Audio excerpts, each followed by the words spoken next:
berkorespondensi dengan surat pribadi dan surat dinas.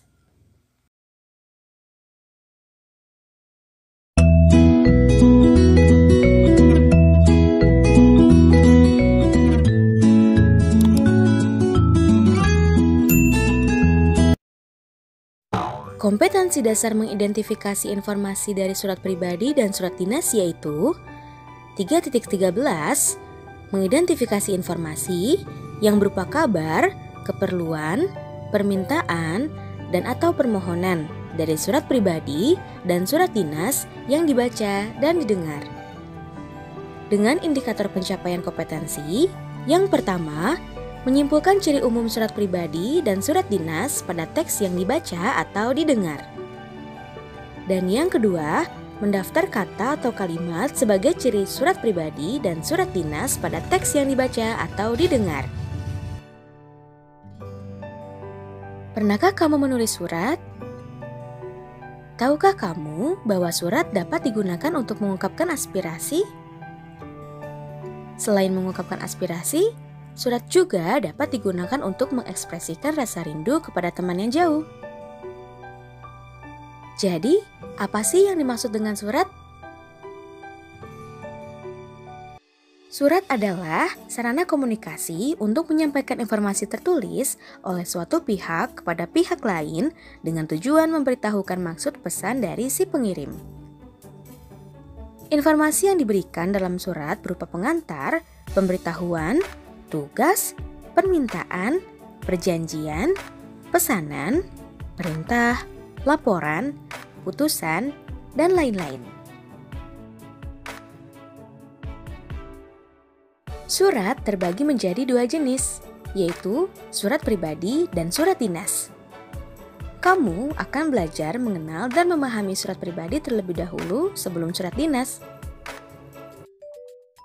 Surat pribadi.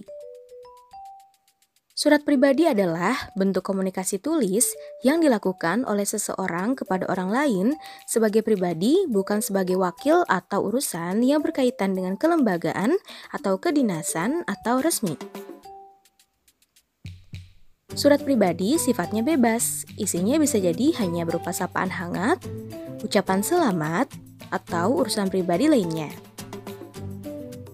Bahasa yang digunakan juga ialah bahasa sehari-hari. Terkadang surat ini juga diisi oleh bahasa yang biasa digunakan oleh pengirim dan penerimanya.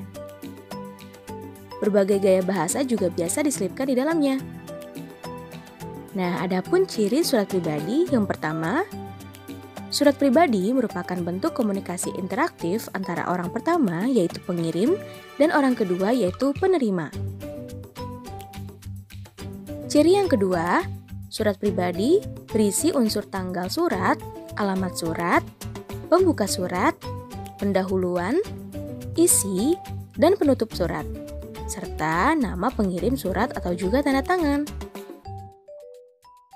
Dan ciri yang ketiga yaitu isi surat pribadi berkaitan dengan masalah pribadi, seperti menanyakan kabar, keperluan pribadi, dan tujuan komunikasi pribadi yang lainnya.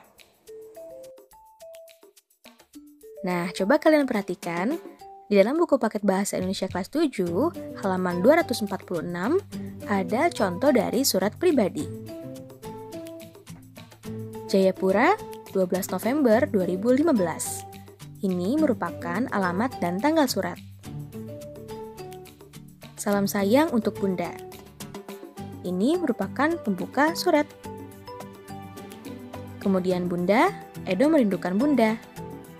Ini merupakan pendahuluan.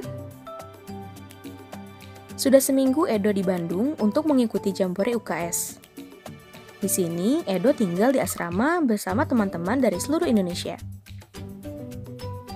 Edo senang belajar dan berteman dengan mereka.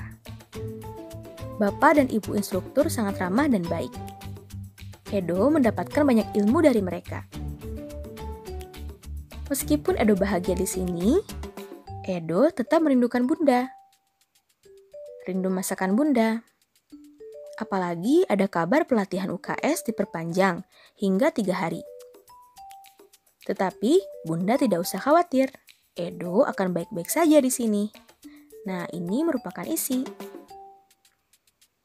Kemudian dilanjut dengan kalimat, terima kasih sudah mengizinkan Edo mengikuti pelatihan ini. Edo akan segera pulang. Nah, ini merupakan penutup surat. Nah, setelah penutup surat, barulah disertakan nama pengirim surat atau juga tanda tangannya. Di sini ada Edo, buah hati Bunda. Jadi, pengirimnya adalah Edo dan penerimanya adalah ibu dari Edo. Itulah contoh dari surat pribadi. Struktur surat pribadi. Yang pertama, ada alamat dan tanggal surat. Tujuannya adalah agar pembaca tahu di mana dan kapan penulis menulis surat. Kemudian yang kedua, adanya salam pembuka, yaitu menyapa pembaca surat agar terasa lebih hangat. Yang ketiga, ada kalimat pembuka paragraf. Tujuannya adalah memberikan kalimat pertama yang berkesan atau memancing interaksi agar menggugah pembaca untuk membaca surat. Kemudian yang keempat, ada isi surat dengan tujuan menyampaikan isi atau pesan utama yang ingin disampaikan. Kemudian yang kelima, penutup surat untuk memberikan kesan akhir yang baik dan jika perlu agar memastikan surat pribadi dibalas. Dan yang terakhir, ada nama pengirim dan tanda tangan, yaitu memastikan bahwa penulis surat adalah benar-benar yang mengirim surat. Itulah pengertian, ciri-ciri, contoh, dan struktur dari surat pribadi. Selanjutnya, surat dinas. Surat dinas adalah surat yang ditulis dalam situasi formal dan untuk kepentingan formal. Surat dinas dapat ditulis oleh pribadi atau atas nama suatu lembaga pemerintahan, perusahaan, atau organisasi yang ditujukan kepada lembaga. Isi dalam surat dinas bersifat resmi. Dalam menulis surat dinas, ada hal yang perlu diperhatikan, yaitu penggunaan bahasanya, dan bahasa yang digunakan pada surat dinas ini lebih mudah dibanding surat pribadi. Surat resmi tidak memerlukan bahasa yang berbunga-bunga. Bahasa surat resmi singkat dan jelas, serta berpola tetap. Adapun ciri-ciri surat dinas yaitu yang pertama, berisi tentang keperluan kedinasan yang bersifat resmi. Yang kedua, hanya ditulis oleh sebuah instansi kepada instansi lain atau individu. Yang ketiga, berkaitan dengan topik kedinasan seperti undangan rapat, permohonan maaf, balasan lamaran pekerjaan, izin tidak masuk, izin menggunakan tempat, dan lain sebagainya. Dan yang keempat, menggunakan bahasa baku yang resmi. Surat dinas beragam jenisnya. Yang pertama, ada surat pemerintah. Merupakan surat resmi yang terutama dipergunakan oleh instansi pemerintah untuk kepentingan administrasi pemerintahan. Surat pemerintah digunakan oleh instansi pemerintah mulai dari tingkat yang paling bawah sampai yang paling tinggi. Yang kedua, surat bisnis atau niaga, yaitu surat yang utamanya dipakai oleh perusahaan dalam urusan jual beli atau perdagangan. Surat bisnis memiliki bentuk yang bervariasi, namun tetap mengikuti ketentuan surat resmi. Biasanya pemakaian bahasa surat bisnis lebih luas jika dibandingkan dengan bahasa surat pemerintah, tetapi tergantung dari kebijakan perusahaannya masing-masing. Dan yang ketiga, surat sosial, yaitu surat yang dipakai oleh organisasi atau lembaga kemasyarakatan, seperti organisasi masyarakat, yayasan, perkumpulan olahraga, organisasi kedaerahan, dan organisasi lainnya, misalnya LSM yang bersifat non-profit. Selanjutnya, struktur surat dinas. Yang pertama, adanya kop surat. Bagian ini diisi dengan nama lembaga dan berbagai informasi lain yang biasanya meliputi logo, alamat, dan nomor kontak lembaga. Yang kedua, nomor surat. Nah, suatu lembaga biasanya memiliki format nomor surat tersendiri yang diikuti untuk memastikan keabsahan surat. Misalnya, 05 garis miring K garis miring PKSB. Kemudian adanya tanggal surat, keterangan tanggal kapan surat itu dikirim. Contohnya, 09/Mei/2021. Kemudian yang keempat adalah lampiran. Sebagai penerang bahwa dalam surat itu terdapat bahan-bahan tertulis yang disertakan selain dari surat itu sendiri. Biasanya bisa berupa surat keputusan, data atau statistik yang perlu disampaikan sebagai konteks lebih dari surat tersebut. Contohnya, lampiran 2 berkas. Kemudian yang kelima adanya perihal, yaitu judul atau inti dari surat. Misalnya perihal (2) permohonan izin. Yang keenam adanya alamat surat, alamat dan nama atau jabatan penerima surat yang berwenang. Contohnya, Kepala Kuarcap Jakarta Pusat di Jakarta. Kemudian salam pembuka, yaitu memastikan kita menyapa pada penerima surat. Nah, dalam surat dinas, kata sapaan haruslah baku. Contohnya, dengan hormat. Kemudian paragraf pembuka, yaitu berisi latar belakang, alasan, dan konteks lainnya dalam mengirimkan surat. Kemudian inti surat, merupakan isi dan pesan utama yang ingin diutarakan dalam surat.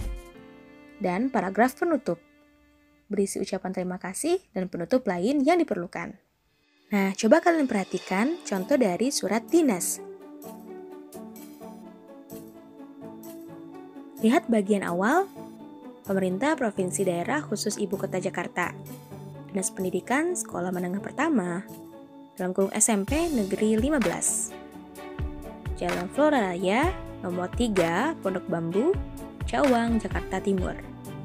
Kode pos sekian, telepon sekian, faks sekian.